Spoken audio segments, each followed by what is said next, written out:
Hello viewers, আজকে এই ভিডিওতে আমি একটা পার্সোনাল ইনজুরি ল ফার্মের মেটা অ্যাড সেটআপ এবং লিড ফানেল অ্যানালাইসিস করার চেষ্টা করব এবং ফাইন্ড আউট করার চেষ্টা করব যে এরা অ্যাকচুয়ালি ঠিক কোথায় কোথায় মানি বার্ন করতেছে, অর্থাৎ টাকা পয়সা নষ্ট করতেছে, অ্যাড বাজেট বার্ন করতেছে। সো এটার জন্য আমাকে প্রথমেই যে কাজটা করতে হবে সেটা হচ্ছে প্ল্যাটফর্ম এলিজিবিলিটি অ্যানালাইসিস। অর্থাৎ সোজা কথায় বলতে গেলে আমাকে বোঝার চেষ্টা করতে হবে যে এরা এই যে পেইড অ্যাডটা রান করতেছে মেটাতে, অ্যাকচুয়ালি মেটা এদের অ্যাডের জন্য একটা উপযুক্ত জায়গা কিনা বা ঠিকঠাক জায়গা কিনা। সো এটার জন্য আমি প্রথমেই যে কাজটা করব, এদের ফেসবুক পেজে একটু ঢুমাইরে আসবো, দেখি কী অবস্থা। এ হচ্ছে তাদের ফেসবুক পেজ। তো আমি দেখতে পাচ্ছি এখানে তাদের ফলোয়ার কাউন্ট হচ্ছে 421 জন। রিভিউ কাউন্টের অবস্থা খুবই বাজে, 0 রিভিউস। দেন তারপরে মোটামুটি ইনফরমেশনের ঘরগুলো ফিল আপ করা আছে। এরপর আমি যদি কন্টেন্টের দিকে নজর দিতে যাই, কন্টেন্টের এনগেজমেন্ট অলমোস্ট 0, লাইক কমেন্ট নাই বললেই চলে।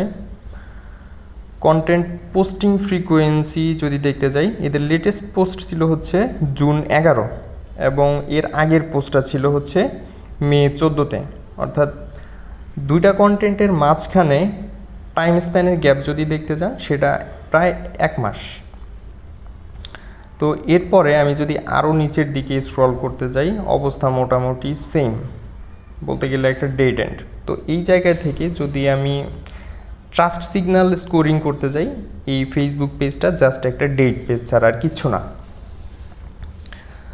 তো এইবার আমি এদের গুগল বিজনেস প্রোফাইল থেকে একটু ঘুরে আসবো, দেখার চেষ্টা করব ওইখানে ঠিক কী অবস্থা। তো এই হচ্ছে তাদের গুগল বিজনেস প্রোফাইল। সো এইখানে দেখা যাচ্ছে এদের রেটিং হচ্ছে 4.9 এবং এখানে রিভিউ আছে হচ্ছে 133টা। সো দেখে আসি তাদের রিভিউয়ের কী অবস্থা এবং রিভিউয়ের ফ্রিকোয়েন্সি কেমন। সো এখানে দেখা যাচ্ছে তাদের লেটেস্ট রিভিউ ছিল হচ্ছে 3 উইকস এগো। দেন তারপরেরটা আছে এ মান্থ এগো, দেন এর আগে হচ্ছে 3 মান্থস এগো। Okay fine. এখান থেকে যেটা দেখা যায় সেটা হচ্ছে যে এদের এই যে রিভিউর যে ভলিউম সেটা মোটামুটি অনেক ভালো এবং রিভিউয়ের ফ্রিকোয়েন্সি একটা ইউনিফর্ম টাইম পর পরে তারা রিভিউ পাচ্ছে। তো সেই জায়গা থেকে যদি আমি ট্রাস্ট সিগন্যালে স্কোরিং করতে যাই ফেসবুক পেজের থেকে, বরঞ্চ তাদের এই গুগল বিজনেস প্রোফাইলের ট্রাস্ট স্কোর অনেক বেশি হবে। সো ওই জায়গা থেকে আমার ভার্ডিক্ট হলো যে মেটার থেকে বরঞ্চ গুগল অ্যাড তাদের জন্য লাভজনক হইতে পারতো বেশি। এইবার আমি তাদের অ্যাডের কপিটা দেখব একটু কী অবস্থা। তো এইখানে দেখা যাচ্ছে এদের অ্যাড কপিতে বলা আছে হচ্ছে যে voted best personal injury lawyer 16 years in a row. Okay fine. Then তারপর হচ্ছে 70 time new England super lawyer award winner. Okay. Then তারপরে বলা হচ্ছে featured in US news and world reports best lawyers in America. Okay fine. তো এইখানে এদের add কপিতে যে জিনিসটা লক্ষ্য করা যায় সেটা হচ্ছে ক্রেডিবিলিটি হ্যাভি। তার মানে আমি হ্যান আমি তেন এই টাইপস শো অফ টাইপ কথাবার্তা বলা আছে। সো এইখানে ধরেন একটা ক্লায়েন্ট যদি এই অ্যাটর্নিকে প্রশ্ন করে যে অ্যাকচুয়ালি আমি তোমাকে কেন হায়ার করব, কিসের জন্য, হোয়াই ইউ, এই কোশ্চেনের অ্যান্সারে তার এই অ্যাড কপিটা অ্যান্সার হইতে পারে। সে বলতে পারে যে আমি 16 ইয়ার্সে এই করছি, আমি 17 Times new England super lawyer হয়েছি, অ্যাওয়ার্ড জিতছি, এইসব কথা আসতে পারে। কিন্তু এখানে এদের হেডলাইনটা একটু লক্ষ্য করেন। হেডলাইনে কি বলা আছে, পার্সোনাল ইনজুরি লয়ার। ইনজুরি জিনিসটা হচ্ছে একটা ইমার্জেন্সির সময় মানুষ কখনোই এইটা জিজ্ঞেস করে না যে তোমার ক্রেডিবিলিটি কী, তুমি 16 বছরে কী করছো, তুমি কতবার বেস্ট লয়ার অ্যাওয়ার্ড জিতছো, এটা কখনোই জিজ্ঞেস করবে না। সে ওই মুহূর্তে জিজ্ঞেস করবে যে তুমি ইনস্ট্যান্ট এই মুহূর্তে আমার জন্য কী করতে পারো।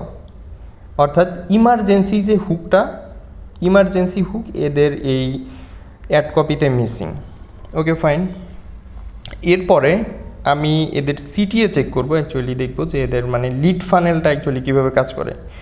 তো এদের সিটিএটা হচ্ছে লার্ন মোর সিটিএ। ক্লিক করলাম। ক্লিক করার পর এরা আমাকে সরাসরি একটা ওয়েবসাইটের হোম পেজে নিয়ে যাচ্ছে, মানে কোনো লিড ফর্ম না। কোনো ডেডিকেটেড ল্যান্ডিং পেজ না, জাস্ট একটা ওয়েবসাইটের হোম পেজ। সো এখানে যদি আমি নিচের দিকে স্ক্রল করতে থাকি, মোটামুটি লিড সাবমিশন ফর্ম পাইতে পাইতে বেশ খানিকটা নিচে যাইতে হয়, যেটা একটা টাইম ওয়েস্ট, এবং বেশিরভাগ ক্ষেত্রে ইমার্জেন্সির সময় মানুষ এই কাজটা করবে না। Okay fine. আরেকটা পাথ হয়ে যদি আমরা দেখতে যাই, উপরের দিকে আমাদের একটা কন্ট্যাক্ট আস বাটন আছে, রেড বাটন। এটাতে যদি ক্লিক করি, এইখানেও কি হচ্ছে, সরাসরি কন্ট্যাক্ট আস পেজে নিয়ে যাচ্ছে। বেশ খানিকটা স্ক্রল করার পর একটা ফর্ম পাওয়া যাচ্ছে। তো বোথ কেসেসে আমি যদি স্টেপ কাউন্ট করতে যাই এবং টাইম ক্যালকুলেশন যদি করি, সেক্ষেত্রে আমাকে এই অ্যাড থেকে দেখতে গেলে প্রথম আমার ক্লিকটা হচ্ছে এই লার্ন মোর সিটিএ বাটন, এক ক্লিক। দেন তারপরে হচ্ছে এইদার আমাকে স্ক্রল করতে হবে, যদি আমি হোম পেজে ফর্ম ফাইন্ড করতে যাই বেশ খানিকটা সময়ের ব্যাপার। আর যদি কন্ট্যাক্ট আস পেজে যাই, সেক্ষেত্রে আমাকে আরেকটা ক্লিক করতে হবে, তার মানে হচ্ছে 2 ক্লিক স্টিপ। তারপরে স্ক্রল করার পর আমি ফর্ম পাবো। দুইটা ক্ষেত্রেই যেটা দেখা যাচ্ছে সেটা হচ্ছে মোটামুটি